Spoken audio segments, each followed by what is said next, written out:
everybody. Welcome to another episode of This, That. And the other. I'm Joey. And I'm Ian. And today we've got a very special guest, another good friend of mine. We used to play in a band together back in the day. Ian, were you ever in a band growing up, like in your youth?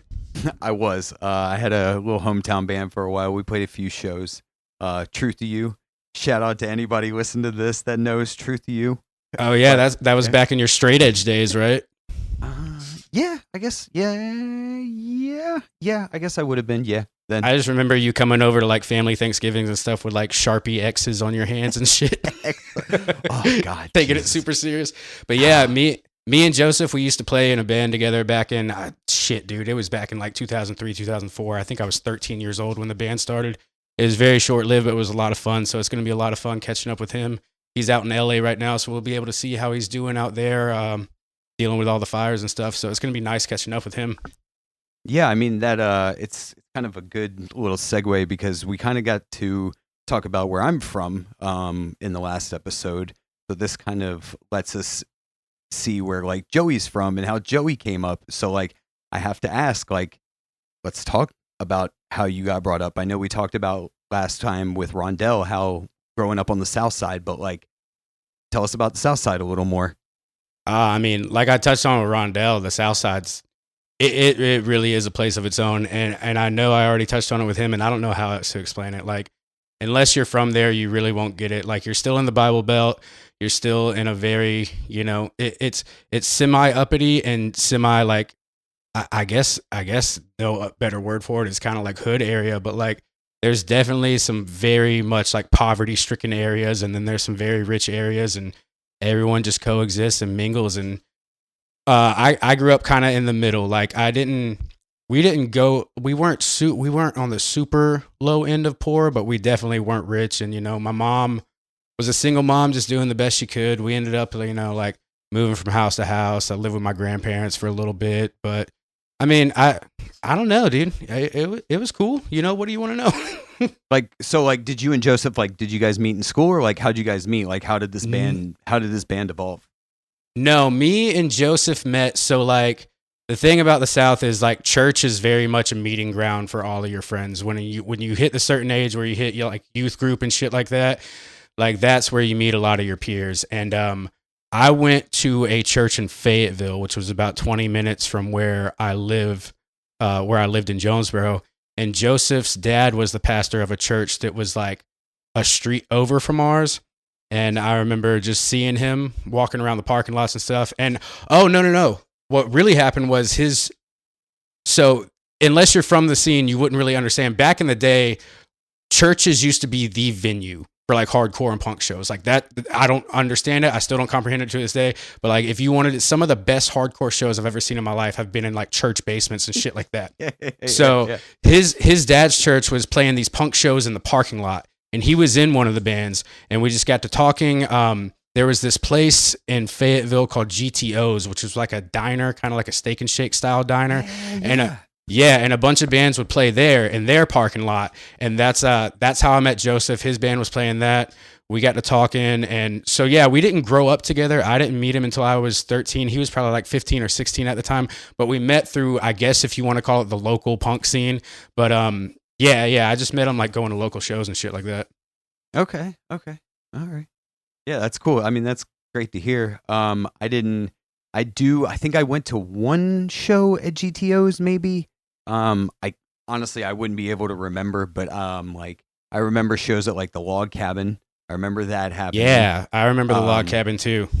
Yeah. And then what was the church that was in Peachtree City? Oh, it was Crosspoint. It was Crosspoint. It was called Crosspoint. That was like, me and Joseph are probably going to touch on that a lot because that was like our home base. Like, we were always the main guys. We were playing that shit like, in the summertime, we were easily playing there every single weekend. Like, it was amazing. It was honestly our home away from home. Like, when we would hit the stage, we would tell people this is where we're from. Like, this is Murdoch, I guess, essentially was from Fayetteville because that we practiced in Joseph's dad's church. Like, that was like our practice spot because it was free. There were PAs there and everything. So I guess the band, even though I'm from Jonesboro, our guitar player was from Stockbridge, McDonough area. Joseph was from Fayetteville, but the band was from Fayetteville. But when we would play Crosspoint, we'd be like, this is our home. Like, this is our shit. Like, that's where we were known for. Like if you wanted to see Murdoch, we were always playing Crosspoint. Okay. Yeah, I have like this memory of my head, and possibly like you might actually remember this, but I think I came to a Murdoch show, and like I think I might have like filmed you guys on a recorder or something maybe. You came to the show where we got to play with the Chariot. Yes. Yeah, which was very interesting. I think I was 14 or 15 years old when we opened for the Chariot. That is wild. That's crazy. Well, I'm excited for this interview because it gives us a little glimpse into like where Joey came from, and we'll get to know Joseph Calliero a little more. It'll be cool to see how these things tie in, and I hope everybody enjoys it. I hope everybody tunes in and listens for more, and we hope you enjoy the interview. Thanks, guys. All right, let's get started. I would like to welcome to this podcast a good friend of mine, Joseph Calliero. How you doing, man? Doing good, man. So good to see you guys. All right, so let's go ahead and get this out of the way. How is Los Angeles right now? How are you guys dealing with everything? We're doing good, man. Luckily, my neighborhood and my house was untouched by the fires. Nice. It was kind of a miracle. I mean, we were really close to all of it, but they evacuated us. But yeah, luckily we got back home at like 3 days later, and like everything was fine. Good. Have you lived in the area of LA where you live now for a while? I just moved here over the holidays. So it was kind of wild because like I moved and then like a week later we got evacuated. Damn. Well, also, let me ask you this. With how often fires happen in LA, is it something you kind of get used to? Like, oh shit, there's a fire. We're just not going to go over there for a couple weeks, but you still go to work and like live your life with a fire raging behind you, right? Yeah, I mean, we hear about them every year. Like, they happen all the time. And, like, especially in, like, middle California where no one really lives. Like, I mean, there's always, like, forest fires and stuff. Yeah. But we just never have experienced anything to this magnitude, like, this close to where everyone lives. Yeah. Like, and it was just spread out everywhere. It seemed like the whole city was just, like, on fire. It was and that's wild. definitely something that's always been crazy to me because, like, ever since we were little kids, like, I constantly hear about that happening. But, like, this time I feel like it was a little different. I saw videos of people trying to start fires, and I don't think all of the fires were started naturally, which is just a whole different fucking level of fucked up. But yeah, we don't have to dig too much into that. But so I've known you for a very long time. We actually used to play in a band together. That's how our friendship blossomed. I was about 13 when I first met you, so you were probably like 15 or 16. And immediately we just gravitated to each other and we're like, all right, well, let's start making music together. But the thing about the band we were in, you were probably 15, 16, but that wasn't the first band you played in. You've been playing music for a long time, even before that, right? Right. Yeah, I've played in a few punk bands, really light stuff, local stuff. It wasn't anything crazy. I was obviously like super young still. It was like preteen bands, Yeah. But it was still like a really great introduction into just like doing the thing, like playing shows and, hanging out with a bunch of cool people and just like trying to like, be a teen. Yeah. And I feel like when we met, we had the idea. Murdoch, our band, wasn't initially supposed to be a hardcore band, but we kind of discovered the music together. And once we heard it, we were like, okay, this is, because I don't have anything recorded, but I have a memory of the first couple of Murdoch practices. They were nothing like what we ended up sounding like. Okay, well, on the note of the first few practices, can I ask how the name Murdoch came about and what is the name Murdoch? It's the last name of Matt Murdock in Daredevil. Okay. Mm-hmm. All right, cool. I don't think I ever fucking knew that. Well, no, it was one of those things where like we needed a name. I've always been really into comic books. Yeah. I always thought Matt Murdock was a fucking good ass character. So I stole his name and then we just ran with it and nobody ever asked where it came from. Like perfect. This has been 20 years. You're the first person to ever ask where the name came from. I've never answered that question before. Joseph didn't know that. Ryan didn't know that. Tyler didn't know that. Like no one this even is the cared. That's how like, we didn't care. Free we didn't care. We just had a logo to put on t-shirts, dude. Yeah. That was it. We needed a name because not only was our first show coming, our first show was a battle of the bands. So like we had to have a name. So our very first show, immediately a battle of the bands. And I think we recorded like our first 2 songs that we ever wrote pretty quickly too. Like once we started the band, it was like, I want to say it was like a couple of weeks later, we recorded like 2 really shitty demos. Oh, yeah. And like immediately put them on CD so we could have something specifically for that Battle of the Bands. Yeah, we were so rushed. We didn't even record it track by track. Like Joseph set everything up. He put microphones by the amps. He put a mic by the drums, and he put a mic in my hand, and we recorded everything on one track. Like we just recorded it live. Yeah. Perfect. Hell yeah. It was amazing. And the thing is, it held up. I mean, it sounded good back then. I always loved when bands would do that raw. Like, because my thing with hardcore has always been like, I don't like when hardcore bands over polish their albums and make it sound like, I don't like when hardcore bands do something on an album that it's not going to be done live. So I really appreciate when hardcore bands just do a rough edit. Like, no, we're not going to fix this. It's going to be one track. Let's fucking go, because that's what it's going to be like when you play live, you know? Absolutely. But getting into that, so Murdoch was your first, I guess, heavy band. It was your first time playing drums in a band, right? But had you played drums prior to that? Prior to that, it was just like me messing around. Like I had never played like in a band like on drums. So Murdoch was definitely like my first, but I was like already in that headspace. I was like ready. I was just ready, like right out of the gate. And it was just so much fun, man. Like drums is still my favorite instrument to play. Like even though I don't play anymore actively, like when I get behind a kit even today, I'm just like, yes, like I fucking love it. Yeah, man. No, it was a lot of fun. It was a very short-lived band, but I feel like that was basically our introduction into hardcore, and I feel like there was just something about it that like just drew you and I together about it. What do you think it was for you that were like when you first heard like aggressive music, you were like, all right, this is for me. This is what I want to do. Dude, it's like I was thinking about it last night actually. Because we had like kind of briefly talked about some points, and I had heard heavy music like before Murdoch, right? But it was like Iron Maiden. It was like 80s hair metal and stuff like that. And that was all fun. But what really changed my life was when Bless the Martyr, Kiss the Child by Norma Jean came out. Yeah. After I heard that record, I was 12 years old when I heard that record, and it changed my life. I was like, what is this? Like, this is it. Like, whatever this sound is, it's raw, it's heavy, it's chaotic. Like, I feel like that was a lot of people's initial thought of that album. Well, especially being from Atlanta, shit. like it changed the game. Like being from Atlanta, like completely. Norma Jean was like a drop kick to the scene, like, and there was a period of time where Joseph and I, before Murdoch even started, in like 2003, the summer of 2003, me, Joseph, and his older sister would go to the old Masquerade on North Avenue every single weekend. And every single weekend that summer, it would be Norma Jean and Evergreen Terrace and some other band. But they literally played there almost every single, whoever it was, like Unbroken Wings, like a Life Once Lost. And even when the big names would come through, like As I Lay Dying would come through, or Madball would come through, Norma Jean would fucking open for them. Like they were at the Masquerade every single weekend. They were basically we actually ended up seeing one of the Chariot's first shows ever at the Masquerade together. That's right. Yeah, Norma Jean was basically like the biggest local band in Georgia. Like, because they were from Douglasville, which was like, a suburb of Atlanta. And like, they were just everywhere. And the craze was just like influencing the entire scene in the Southeast. It was wild. Absolutely. Yeah. And like for us, I feel like, I'm from Clayton County. You're from Fayetteville. Our guitar player's from McDonough.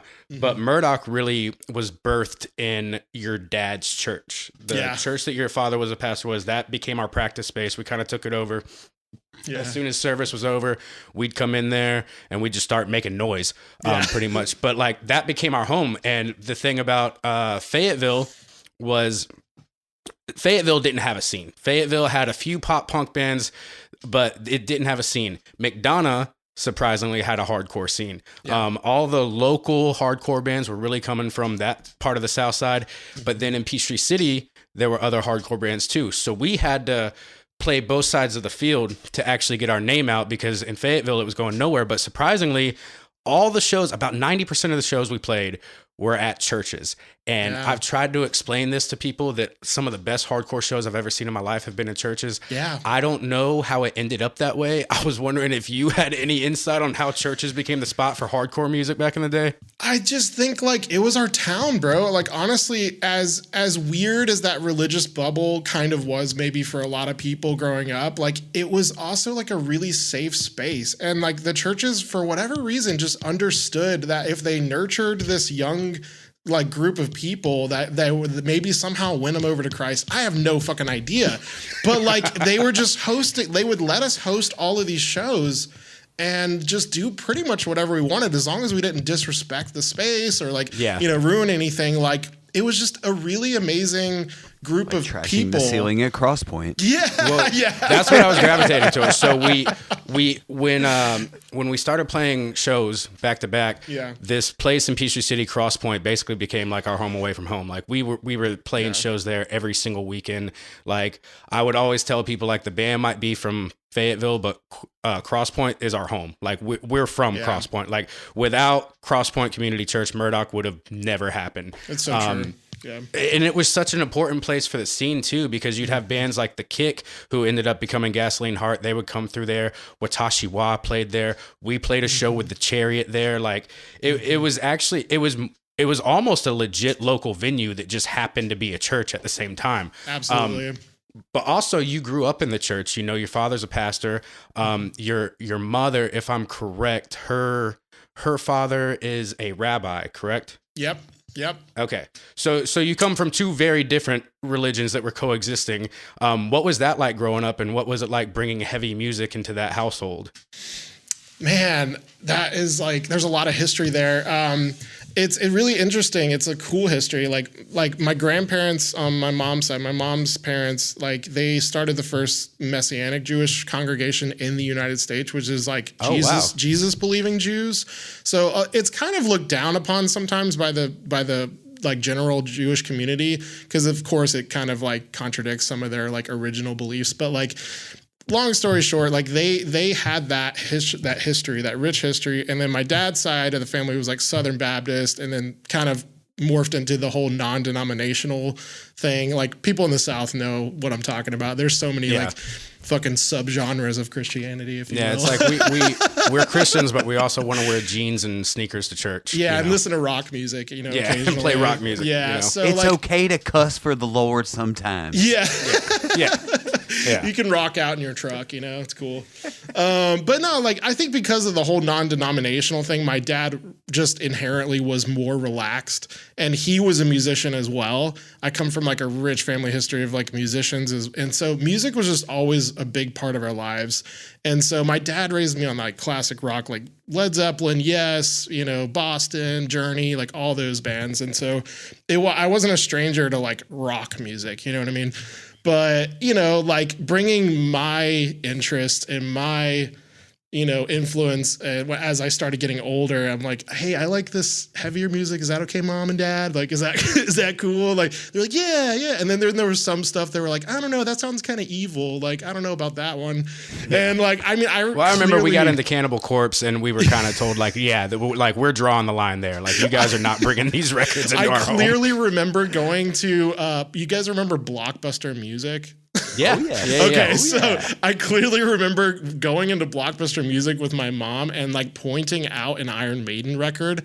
Yeah, I think it was like Number of the Beast, and I was like, I kind of want that record, and she was like, I don't think so. Yeah.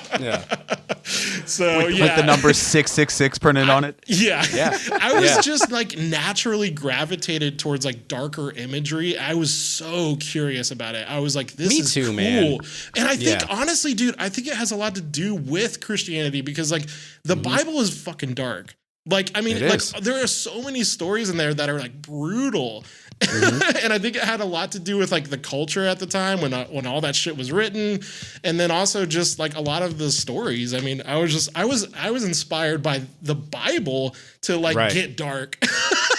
Well, yeah, I mean, you listen to it now. I mean, like there are some things from the Bible you can take and turn it into a song, you know, narrating the character of God, and it sounds just as brutal as any of that other fucking death metal out there. And it's the word of God. You know what I'm saying? Absolutely. Like, Absolutely. He's a vengeful motherfucker, dude. So I think that's like kind of a common thread from what I've like learned about a lot of metalheads. Like a lot of them grew up religious, and like it makes so much sense. Like, well, being from the South, it's damn near unavoidable. Like I myself, I don't identify as religious any longer. Sure. I don't belong to one religion. You know, I definitely believe there's something out there that I'll never comprehend, but that's a whole different discussion. Right. But yeah, I mean, growing up in the South, it's unavoidable. Yeah. It's almost like you're the alien if you're not. Like they talk about it in public school. You know, everywhere you go, somebody belongs to this church. Like even for me, my biggest hangout of my youth was at church. And whether the kids that, like, there were kids in there who outwardly didn't believe in God, but it's like, it's Wednesday night, all of my friends are here. Like, if I don't go here, I'm not going to see my friends this week. You know what I'm saying? Right. So it just became like a hangout. And I guess through the eyes of a youth pastor, that's how you want it to be. But it really just became more of a social gathering. And like, you would get there early to hang out with your friends. You would hear the sermon, and then you would stay there late or go to Chick-fil-A after to hang out with all your fucking friends. You know, it was really just a hangout more than it was like being there to worship a God, you know? And I'm super grateful for that. Like, it was such a positive way. I mean, I met all of my lifelong friends, like you, Ryan, Tyler, like all those guys, man. Like, I'm still friends to this day, and I met them in church. Yeah. Yeah, absolutely. Yeah. So, I mean, Yeah. I don't regret it. I don't regret it. But I will say this about your parents is what I've always respected is your parents never shunned anyone away. It didn't matter how you look, how you dressed, or anything. I mean, by the time I was hanging out with you, we were coming over with like patches all over our jackets and mohawks and shit. I remember somebody gave me a tattoo with a fucking safety pin that ended up like peeling off and they never cared. But your house was always a safe space. You always had a bunch of friends there. And looking back on it, now that I'm a parent, I kind of look at it the same way they do. It's like, okay, you know, I would rather my kids and their friends feel comfortable coming here and hanging out so that I can see what they're doing and I can be present in it and know who they're hanging out with, rather than being like, you know, get the fuck out of my house. You guys go hang out somewhere else. So I feel like that's a very beautiful thing when it comes to parenting. And I've always kind of like envied that of you. Like, damn, like Joseph's parents are really fucking down for this, and they treat everybody with respect. And I've always thought that was awesome.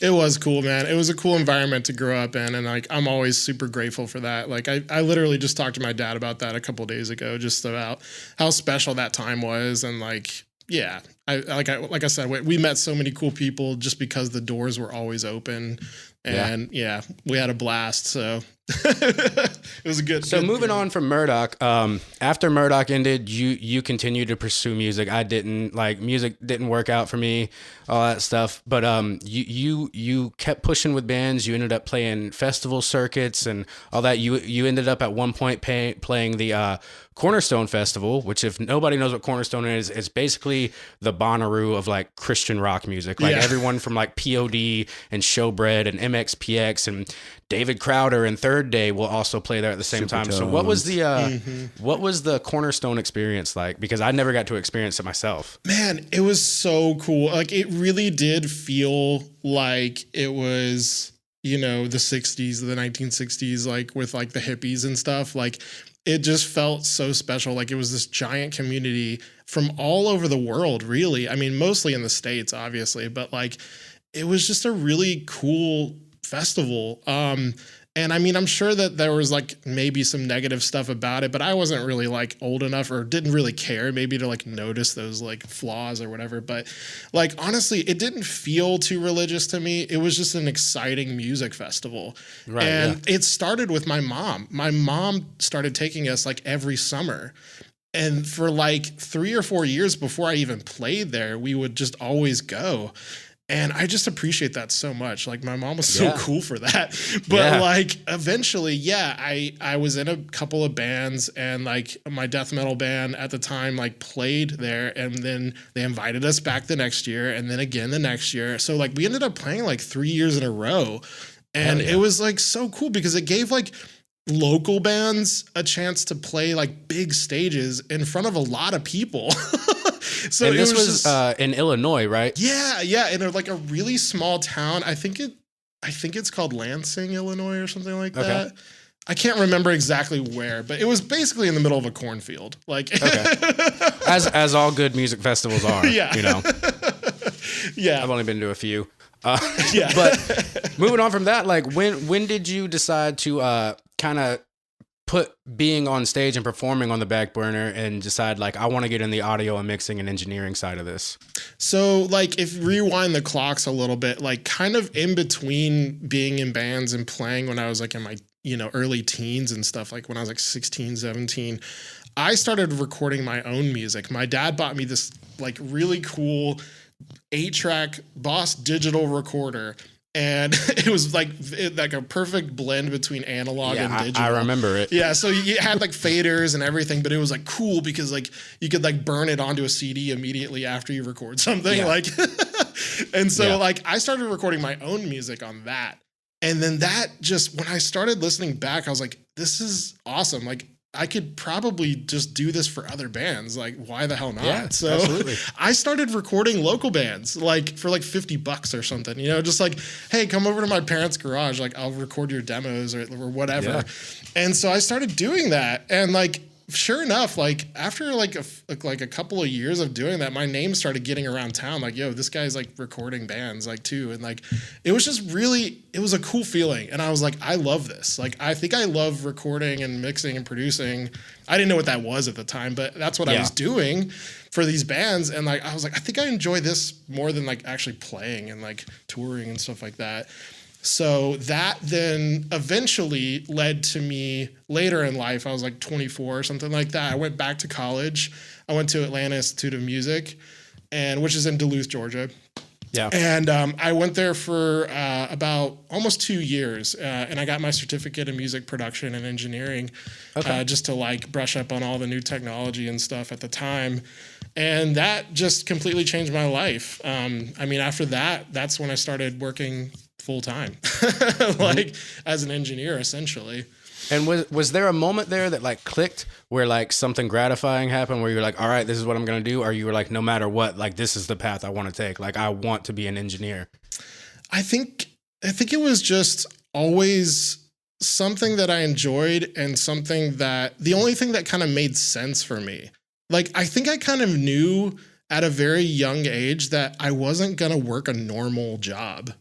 Like, if that makes sense. Yeah. Like, I mean, I think it started with playing in bands, right? Like, I want to do what these guys are doing. I want to be on stage. I want to do that. And then that kind of morphed into the recording side of things. And I was just like, this is it. Like, something was just innately inside of me at a very young age. I was like, I think this is just what I want to do for the rest of my life. And like, And I think that's the initial drive that it takes, because when we started playing music, we didn't give a fuck about any type of notoriety, any type of fame. Yeah. We didn't care how long we stayed unsigned. We wanted our friends to be at our shows. We wanted our friends to hear us, and we wanted the shit we put out to sound good. We would be tormenting ourselves in practice over and over again. And then we would go back to Joseph's house, and Joseph would sit in the corner with his guitar. Even though he was the drummer of the band, he's trying to write riffs for us, be like, no, it should sound like this. And it was painstaking, but we had the drive. No, we just had the drive and the passion to put out what we thought was good music. We didn't care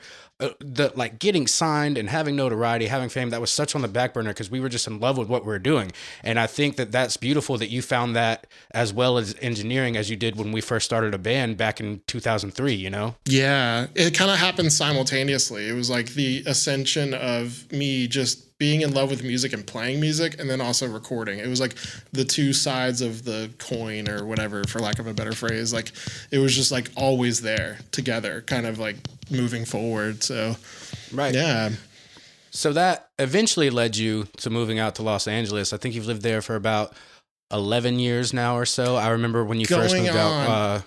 Going on 11 right years. Now? Yeah. So yeah. I just hit 10 years back in September. So yeah, I remember when you were leaving, me and my wife had first started dating, and you at least got to meet her before you moved out to LA, yeah. Which was awesome. But yeah, so what led you to moving to LA where you were like, okay, if I'm going to continue to pursue this, I got to move out here? Or were you just offered a really good deal out there? Originally, I think I just wanted to change a scene. You know what I mean? To be honest, like I had lived in Atlanta my whole life. I grew up in Georgia my whole life. And I was just like, I'm ready for something new. And my older sister, Jessica, already lived out here and we had already visited. And I was just like, shout out, Jessica. I love it. Shout out.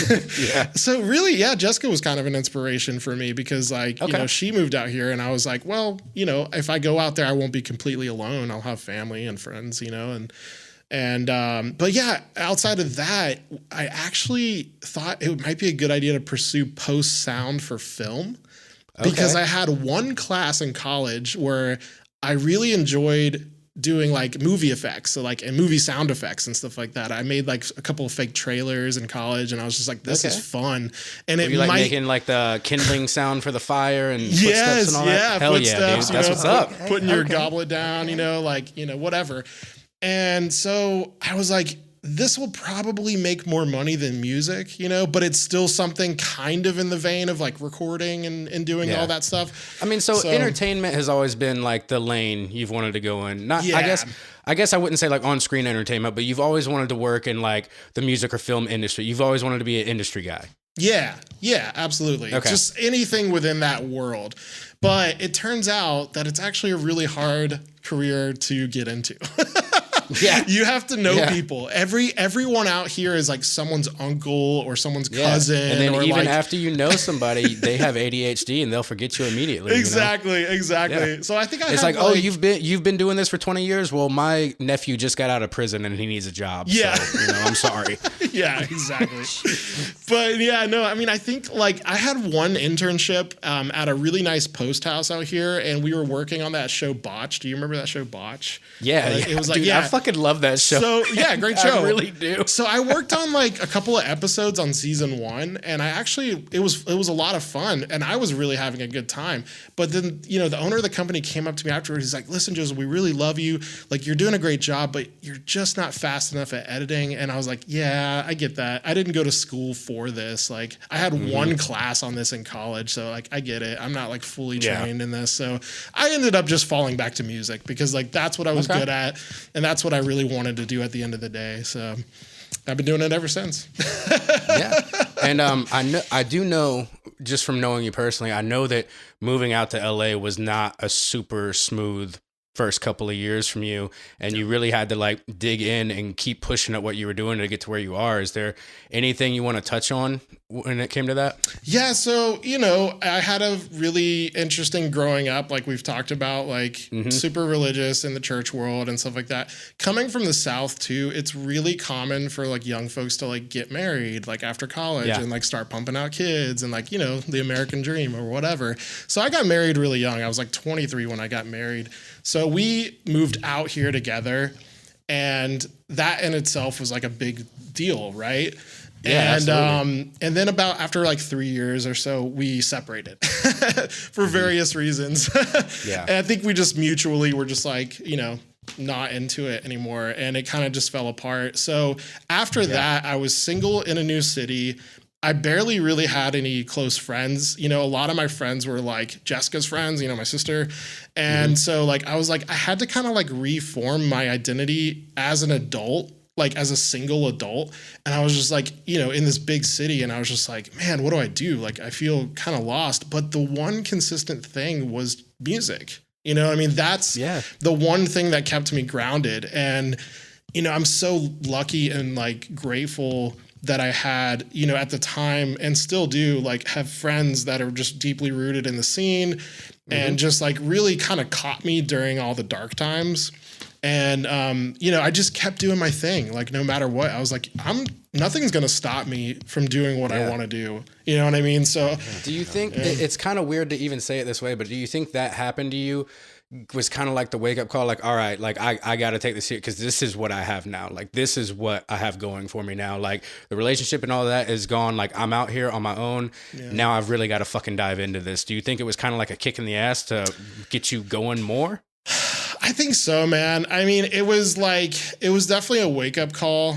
in a lot of ways, but it was also just a rekindling, if you will, of the flame that was like already there, the spark that was already there. It was like, absolutely. It never stopped. It just kind of like, I refocused a little bit after that. It just like, I was basically like, I have nothing to lose now. It's just me. Well, I'll tell you too, like knowing you for as long as I've known you, I can't fathom you doing something that's not in the music industry. Like if you were like a fucking insurance salesman or something, I'd be like, what are you doing with your life, you fucking Looney Tune? Like get back in there, you know? Like I can't envision you doing anything but music, and that's why I'm so proud of you, man. Like it's awesome to see how far you've come.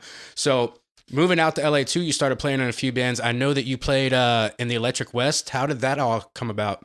Yeah, so the Electric West was actually a really fun post-punky kind of 80s sounding band, and they were the first band that I recorded out here in LA, like year one. Okay, cool. And I met those guys. So did you not start as a member of the band, or you recorded and then became a member? No, okay. I recorded their first EP. They had another guitar player, and I just really loved them. I saw them. They were like actually the first local show I went to, and just by proxy of Jessica and all of her friends.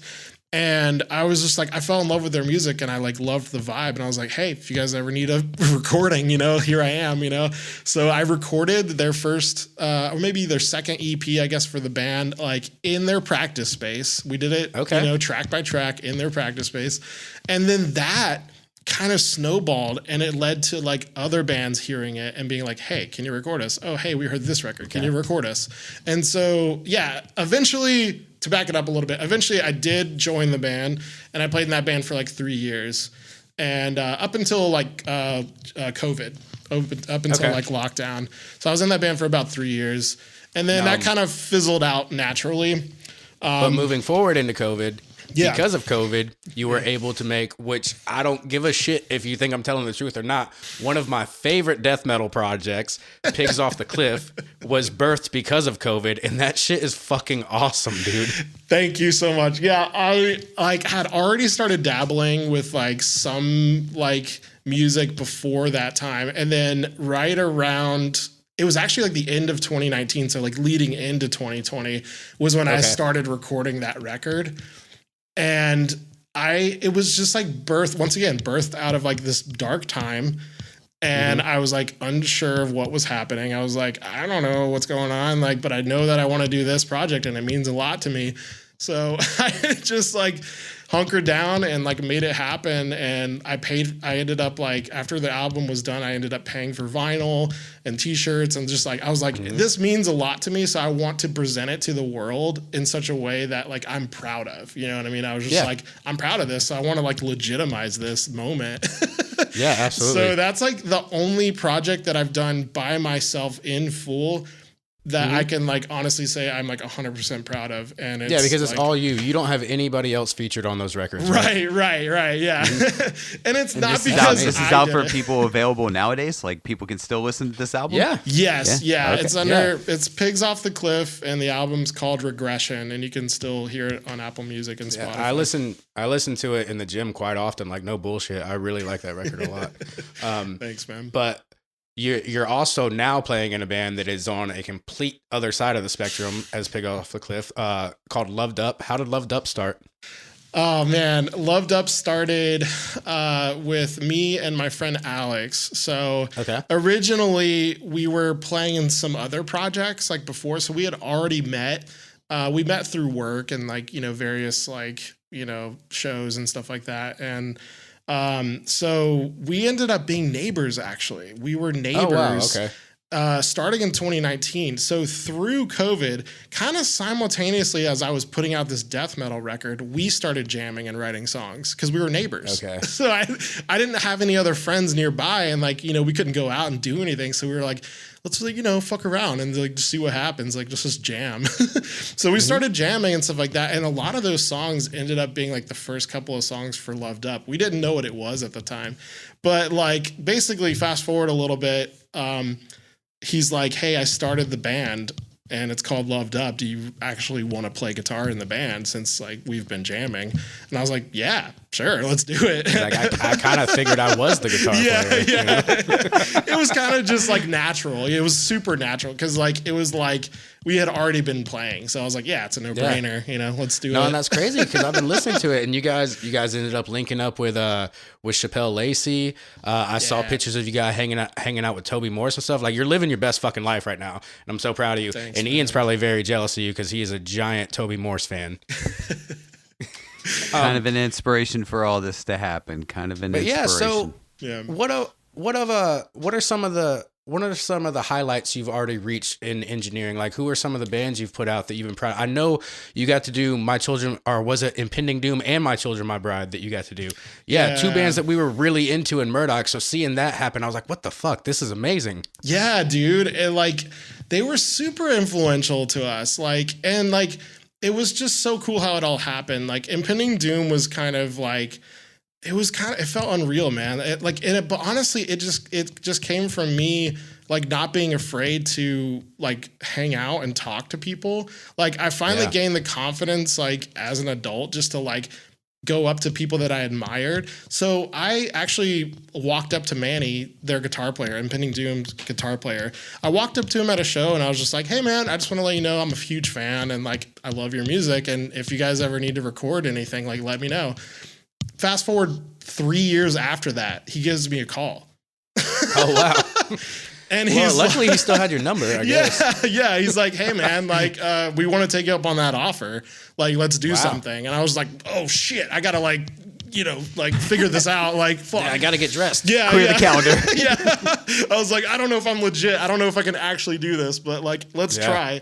So yeah, that happened. I heard the record you did, man. It was fucking great. Thank you so much. Yeah, we had a blast doing that. And actually, dude, we like speaking of COVID and lockdown and all that stuff, simultaneously to all these other things happening, we started tracking that record in 2020. So like all of this was happening like at the same time. Like I was jamming with Alex, which later formed Loved Up.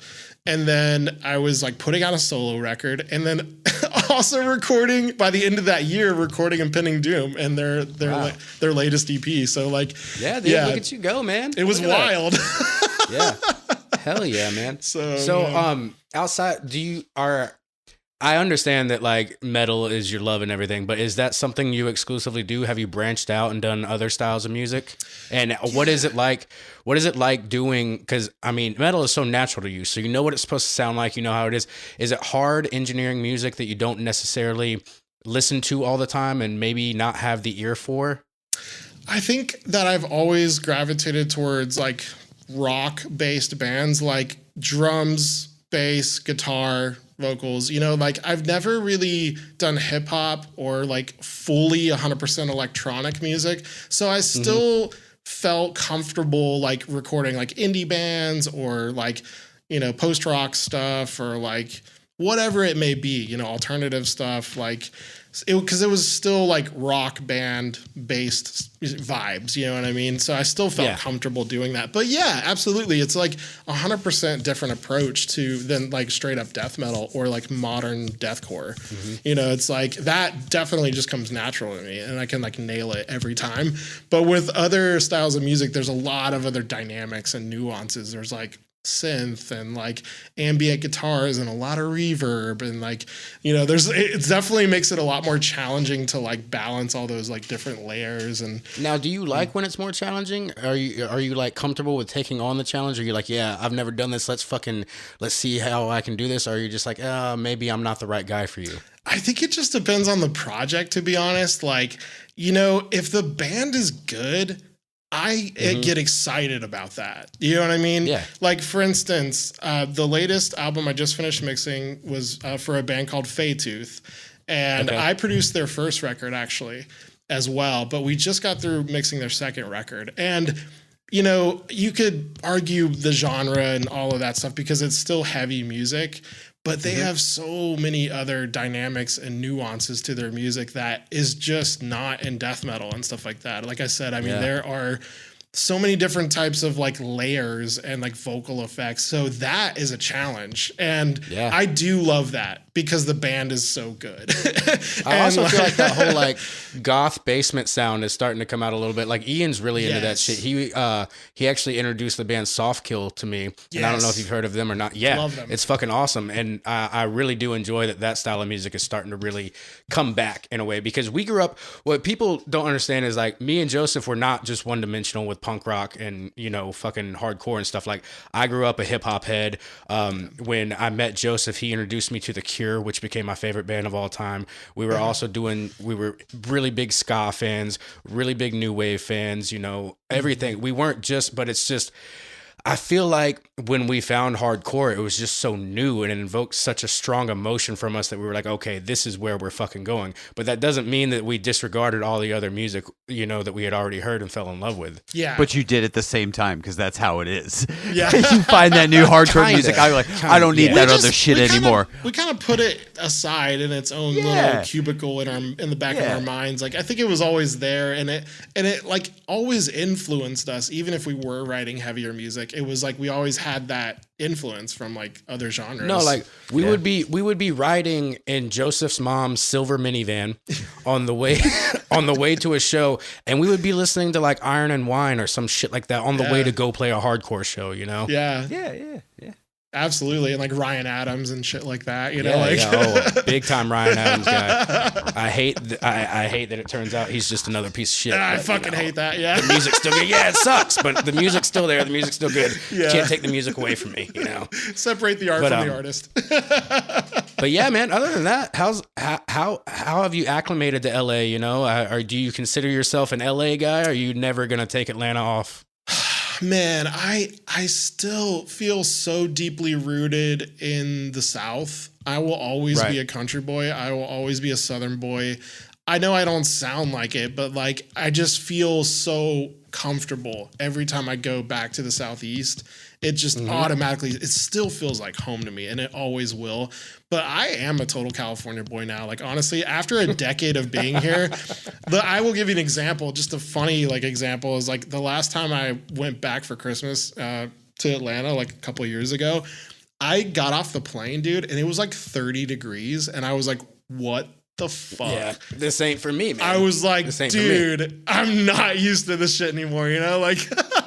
But at the same time, I've worked with guys from LA who will have a full-on panic attack if it starts raining. Yeah, so.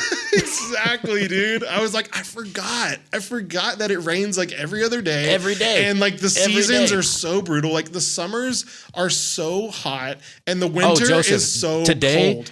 Today, right now, it's 19 fucking degrees here. Oh, God, that hurts. Oh, yeah. That hurts. No, like as we speak, it is honestly probably like 21 degrees outside. Oh my God. Like, no, it's for so reason. Ian and I live about an hour and a half away from each other.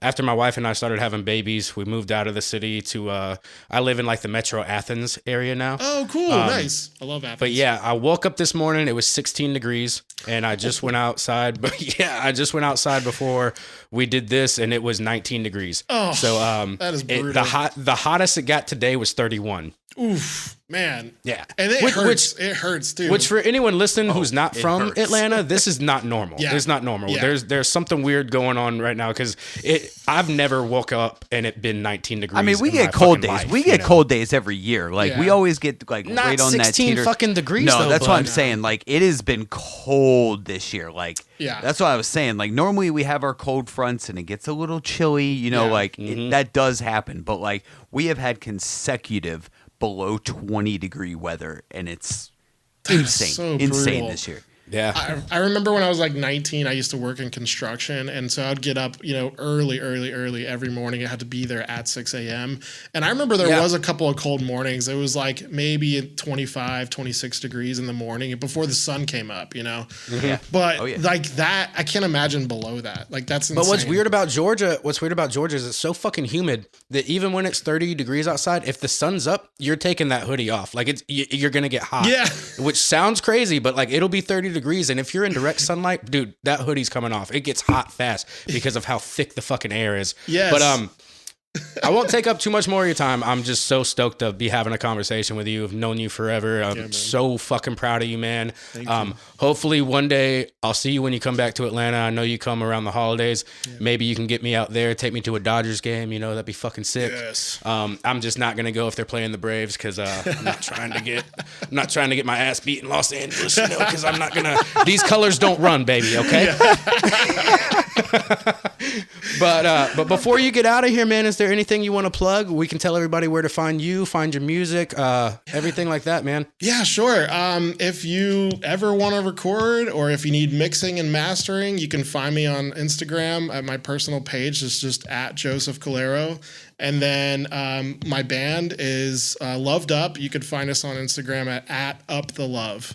And okay, man. Yeah, we're about to hit the road this week, actually. So we're going to play a few shows in Arizona and San Diego. And yeah, we're going to try to get this episode out before you go on tour so that it'll actually be properly plugged. Okay. Yeah, thanks, man. I appreciate that.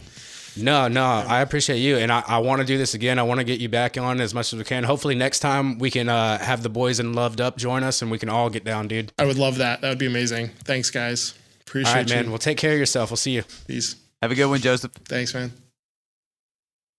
All right, man. That was awesome catching up with an old friend like that. So many memories. Sometimes I wish I could have a time machine and go back to it, man. Me and Joseph could talk for hours about it. I'm so proud of what he's doing. Is that kind of how you remember the scene being back in Fayette County? Pretty accurate to you in your recollection of it? Yeah, for sure. I mean, I know definitely like Jonesboro and all those like outlying, because like mainly my scene was like Fayetteville, Peachtree City kind of thing. Mm-hmm. But yeah, I definitely remember there was definitely like a harder beat coming out of like Jonesboro and like out towards that area. Yeah, that's kind of how I remember it too, is like more of like the hardcore bands were from the South area. And like, cause we had, what was that band that those guys, Parkside View? Yeah. That was definitely Peachtree City for sure. So that was definitely like the Peachtree City, Fayetteville sound. And I feel like the surrounding cities had more of like a harder stance to it, more of a harder sound. But like, I feel like the emo pop punk thing was really going on big in Fayetteville and Peachtree City at the time. And the Jonesboro, Henry County guys kind of like brought in the harder sound a little bit. Oh, absolutely. 100%. I would definitely say that. But yeah, man, I mean, that was just fun talking to Joseph about it. I can't thank him enough for joining. So you guys make sure you check out his band Loved Up. They just started a tour today. They're going to be doing, I think, about 5 or 6 West Coast dates. So if you guys get a chance, check them out while they're on the road. It would be awesome. Other than that, you got anything you want to add, Ian? Yeah. Thank you again, everybody, for listening to us today. Make sure you follow us on Instagram, YouTube, and X. That's TTATO Podcast ATL. Again, that's TTATO Podcast ATL. Again, make sure you check out Joseph's band. On Instagram, it's at Up the Love, and he is also at Joseph Calliero. If you want to check him out for your engineering needs. When you check us out on streaming platforms, make sure you search for This, That, and the Other with Joseph or Joey and Ian. Again, that's This, That, and the Other with Joey and Ian. Other than that, thank you again, everybody. We have a special treat for you at the end of this episode. We are streaming Joseph's band. We're going to be playing their new single, Bad Ideas. And make sure you check it out. It's streaming everywhere now. Thank you again, everybody. All right, let's go play some Simpsons Hit and Run, dude.